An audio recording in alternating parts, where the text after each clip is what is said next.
कुछ वर्ष पूर्व मैंने एक सुंदर ग्रीष्मकालीन कैंप में कुछ समय व्यतीत किया।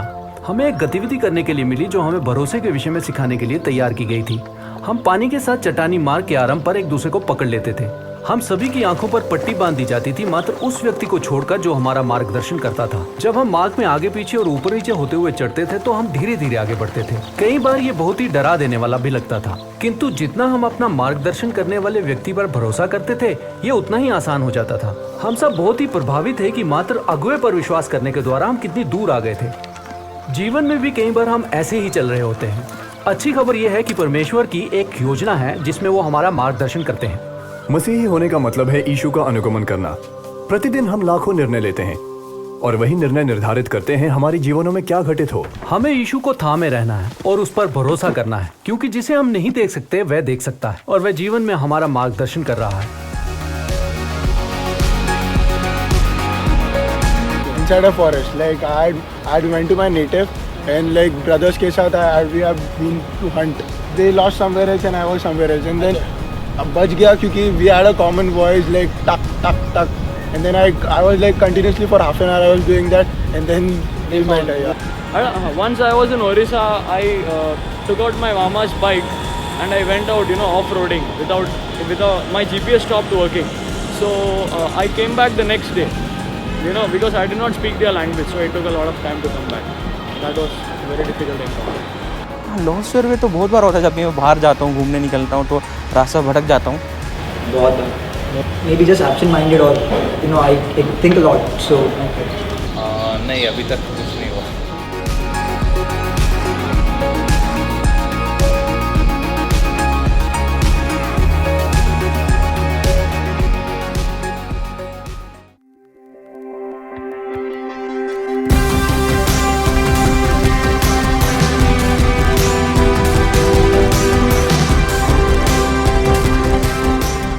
रोमियो के पत्र 12 के 2 में इस प्रकार लिखा है, इस संसार के सहिष्ण न बनो, परंतु तुम्हारी बुद्धि के नए हो जाने से तुम्हारा चाल चलन भी बदलता जाए, जिससे तुम परमेश्वर की भली और भावती और सिद्ध इच्छा अनुभव से मालूम करते रहो।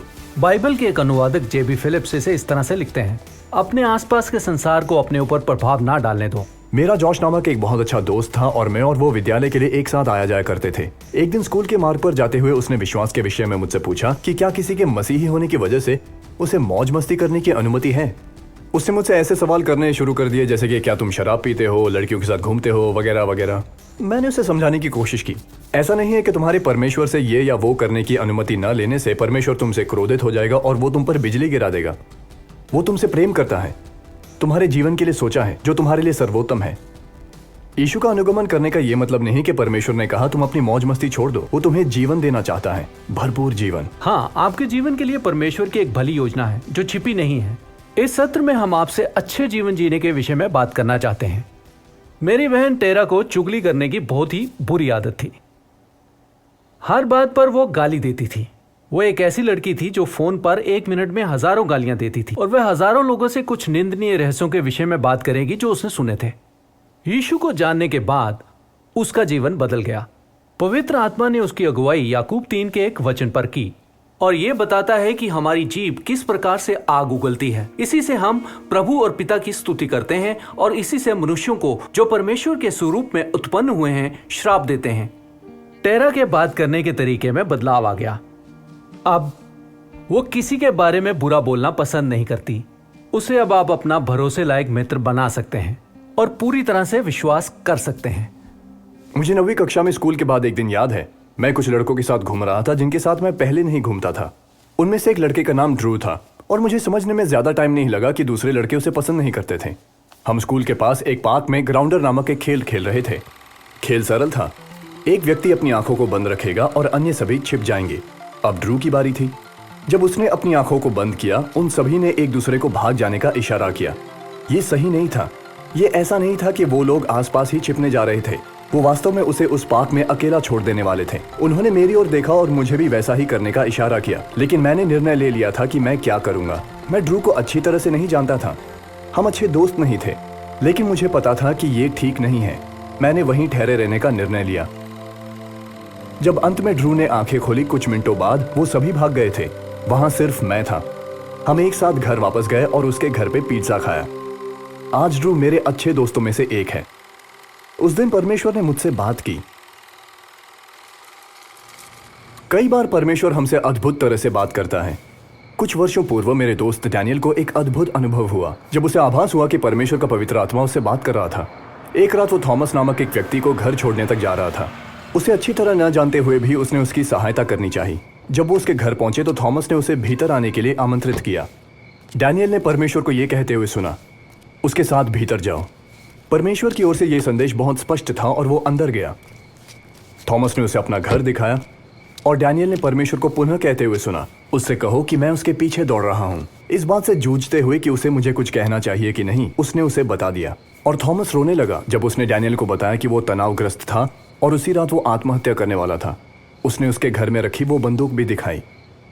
थॉमस ने डैनियल को बताया कि बीते दिन उसने परमेश्वर से कहा कि वो जीना नहीं चाहता है, किंतु यदि परमेश्वर चाहते हैं कि वो जिए तो वे उसे एक संदेश भेजें। उस रात परमेश्वर ने अपना संदेश थॉमस को देने के लिए एक अद्भुत तरीका आजमाया।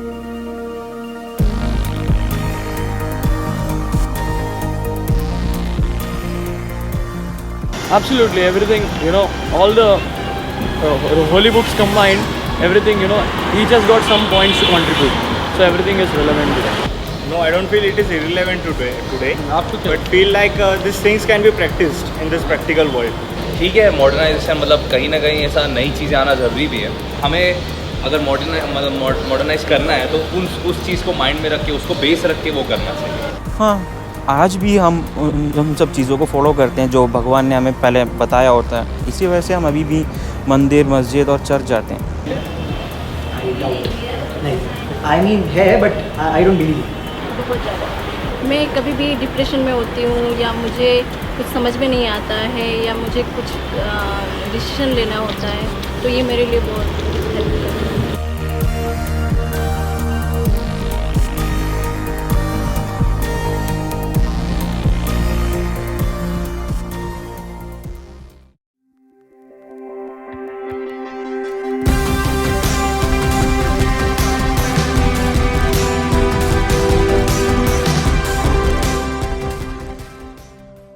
यीशु का अनुगमन हमें जीवन जीने की एक नई रीति की ओर ले जाता है। कैसे हम बात करते हैं, हमारा व्यवहार और धन संपत्ति के कार्य।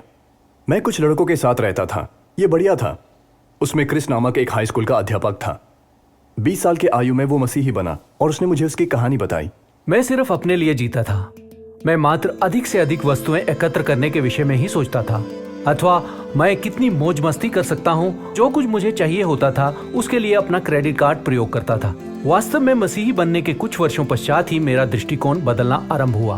मुझ पर वास्तव में यीशु के शब्दों का प्रभाव पड़ा, देना लेने से भला है। 2 वर्षों तक यीशु का अनुगमन करने के पश्चात मैंने अफ्रीका में एक युवक की सहायता करना आरंभ किया। $50 प्रति माह से भी कम में। मुझ में संसार में एक युवक के जीवन को बदलने की क्षमता थी।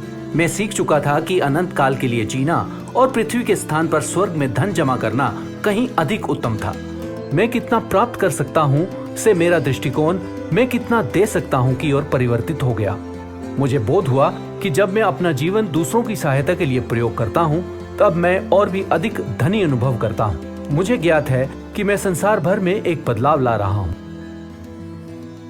यीशु का आचरण इस संसार के आचरण से बिल्कुल अलग है और क्रिश इसका बहुत अच्छा उदाहरण है कि यीशु के पीछे चलने से धन और संपत्ति के लिए हमारा दृष्टिकोण कैसे हो जाता है। यीशु हमारा मार्गदर्शन एक और बड़े हिस्से में करते हैं, वो है यौनाचार। क्या आपने कभी विचार किया कि यौन संबंध परमेश्वर के द्वारा रचित है? बाइबल इसे स्पष्ट करता है। ये विवाह में एक दूसरे के प्रति समर्पित रहने के लिए बनाया गया। मेरा दोस्त जॉश चौंक गया जब उसे पता चला कि मैं विवाह के पहले यौन संबंध नहीं रखूंगा। उसे समझ नहीं आया कि मैं ऐसा क्यों करना चाहता हूं। लेकिन बात यह है, परमेश्वर ने सेक्स की रचना की और इसमें लोगों को एक साथ लाने, परिवार की रचना करने और जीवन देने की सामर्थ्य है। क्योंकि ये सामर्थ्य है, ये हानि पहुंचा सकती है और इसका दुरुपयोग हो सकता है। विवाह से पूर्व मैंने जो निर्णय लिए, मुझे इस बात का बहुत खेद है। जब मैंने यीशु का अनुगमन आरंभ किया, मैंने क्षमा और प्रेम का अनुभव किया। उसने मुझे क्षमा कर दिया और मुझे अपनी भविष्य की पत्नी के साथ संबंध के लिए एक दर्शन दिया। हो सकता है कि आप भी इसमें बुरी तरह फंसे हों। परमेश्वर आपसे प्रेम करते हैं और आपको क्षमा करते हैं। उन्होंने आपके लिए एक बड़ी योजना बना रखी है। आपका अतीत आपके भविष्य का निर्धारण नहीं करता। बाइबल का एक कवि बहुत सुंदर रीति से लिखता है, प्रभु के महान प्रेम के कारण हम नाश नहीं हुए, उनकी दया का अंत कभी नहीं होता। वो हर सुबह नई हो जाती है। आपने क्या किया है ये इस बात को नहीं बताता कि आप कौन हैं। जब एक व्यक्ति मसीही बनता है वो नया बन जाता है। उसकी पहचान मूल रूप से कि वह कौन है यीशु में छिपी है। जब परमेश्वर आपको देखता है वो आपकी गलती नहीं देखता, वो अपनी प्रिय संतान को देखता है। रेचल को मिलने के दौरान मेरे मन में कई सवाल थे। एक बार जुलाई के महीने में मैं अपने बड़े भाई पॉल के साथ नाव चलाने गया। मुझे गलत मत समझिए, मैं ऐसा व्यक्ति नहीं हूँ जो पहले नौका चलाता रहा है। ये तो पहली बार हो रहा था। हाँ, ये बहुत अच्छा है, बहुत आनंददायक है। हाँ, ये बहुत अच्छा होता है, बहुत बढ़िया होता है, बहुत आनंददायक होता है ना? हाँ बिल्कुल। नाव चलाते वक्त बातचीत करने के लिए बहुत समय होता है, तो मैंने उससे कई सवाल किए मेरे और रेचल के बारे में। सवाल जैसे कि क्या वो मेरे लिए सही है, क्या मुझे उससे विवाह करनी चाहिए, या वाकई में मैं उससे प्रेम करता हूँ। ऐसे कुछ महत्वपूर्ण प्रश्न। पॉल ने इस विषय में मेरी सहायता की और मुझे कुछ महत्वपूर्ण परामर्श दिए। पॉल जैसे दोस्तों का होना बहुत ही जरूरी है, क्योंकि परमेश्वर उनका प्रयोग करता है मार्गदर्शन देने और सहायता करने में। परमेश्वर की रीति इस संसार की रीति से पूर्णतः भिन्न है। वे सक्रिय रूप से हमारा मार्गदर्शन करते हैं। मुझे पता नहीं कि आपने परमेश्वर की भिन्न रीतियों पर ध्यान दिया होगा कि वे किस प्रकार हमारी अगुवाई और मार्गदर्शन करते हैं। यह हमारे विवेक, दूसरों के परामर्श, बाइबल और पवित्र आत्मा के स्वर द्वारा होता है। परमेश्वर की आपके लिए एक योजना है और वो आपका मार्गदर्शन करना चाहते हैं।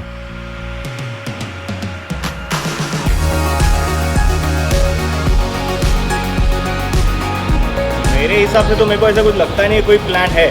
पता नहीं कल क्या होगा, मतलब कल किसी ने नहीं देखा, तो मतलब जो जैसे चेंज होता रहेगा अपने डेस्टिनी में लिखा रहेगा वैसे अपने आप होता रहता है। Yeah, I always have a hope that God is going to do something wonderful in my life. So I think there must be a plan according to him. But according to me, I think we both need to get together and plan for my life. Definitely कि अभी तो हमको कोई idea नहीं कि अभी तो यार बस डैड मॉम भी यही बोलते हैं कि बेटा पढ़ाई पे ध्यान दो। बट मे बी अगर ऐसा साइमल्टेनियसली हम किसी और चीज़ को इनकाउंटर कर लेते हैं जिनमें हम अच्छे हैं, तो मे बी वो भी पर्पस बन सकता है हमारी लाइफ का। हाँ, डेस्टिनी को लेके कभी कभार लगता है कि हाँ डेस्टिनी बहुत क्रूअल है, क्योंकि जो हम सोचते हैं वो होता नहीं है। तो एक मिक्स्ड फीलिंग है कि हाँ जो मैं चाह रहा हूँ मेरे साथ वो नहीं हो रहा, लेकिन स्टिल जो मिल भी रहा है वो भी उतना बुरा भी नहीं है।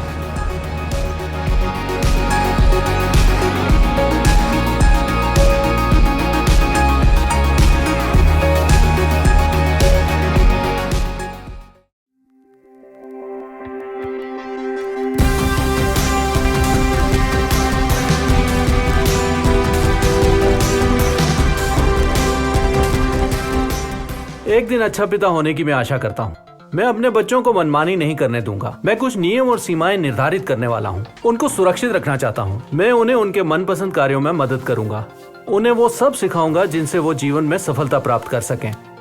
अच्छे संबंध रखना सिखाऊं ताकि वो जिंदगी के मजे लूटें। परमेश्वर मुझसे कहीं ज्यादा बेहतर पिता है।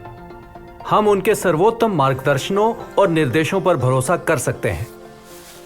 सड़क पर बिना नियमों के गाड़ी चलाने की कल्पना करें। कोई बत्ती नहीं, कोई संकेत नहीं, कोई सही मार्ग नहीं, कोई गति सीमा नहीं, कोई सड़क पार करने का स्थान नहीं। कल्पना करें अगर कोई नियम ही ना हो तब क्या होगा। एक फुटबॉल के खेल की कल्पना करें जिसमें कोई नियम ना हो। हर एक खिलाड़ी निर्णय लेने के लिए आजाद है कि क्या सही है और वो गोल कैसे कर सकता है। हो सकता है कि कोई खिलाड़ी अपने हाथों में गेंद को उठा ले और घुमाकर किसी के मुंह पर दे मारे और कहे इसके तो मुझे 5 अंक मिलने चाहिए। ये तो किसी भी तरह से फुटबॉल नहीं है। बिना नियमों के फुटबॉल आनंद नहीं, बस गड़बड़ ही गड़बड़ है। परमेश्वर हमें सीमाएं प्रदान करता है ताकि हम भरपूर जीवन जिए। ये तो बहुत ही बड़ी बात है। उनके नियम हमें प्रतिबंधित नहीं बल्कि आज़ाद करते हैं। जब मैं मसीही बना मैंने एक धनी प्रसिद्ध NBA खिलाड़ी बनने का सपना देखा, बेशक परमेश्वर के लिए। ईमानदारी से बताऊं तो मैं खुश हूं कि मैं नहीं बना। परमेश्वर के कार्यों से मैं अचंभित हूं।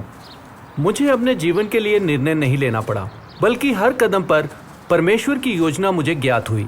17 की आयु में मैंने परमेश्वर पर विश्वास किया और आज वर्षों बाद मुझे दृढ़ निश्चय है कि परमेश्वर मेरे लिए सर्वोत्तम चीजें जानते और चाहते हैं। और न केवल मेरे लिए, परमेश्वर की आपके लिए भी एक योजना है। आप जिन लोगों से मिलेंगे, जो आप करेंगे और जिन जिन स्थानों पर जाएंगे। भजन संहिता में मेरा एक प्रिय पदांश ये बताता है, यहोवा मेरा चरवाहा है, मुझे कुछ घटी न होगी। वो मुझे हरी हरी चराइयों में ले जाता है, वो मुझे सुखदायी जल के झरने के पास ले जाता है। वो मेरी आत्मा को तृप्त करता है। अपनी नाम धराई के लिए वो सही मार्ग पर मेरा मार्गदर्शन करता है। चाहे मैं अंधकार की घाटी से ही होकर चलूं, मुझे कोई भय न होगा, क्योंकि तू मेरे साथ है। तेरे सोटे और लाठी से मुझे आराम मिलता है।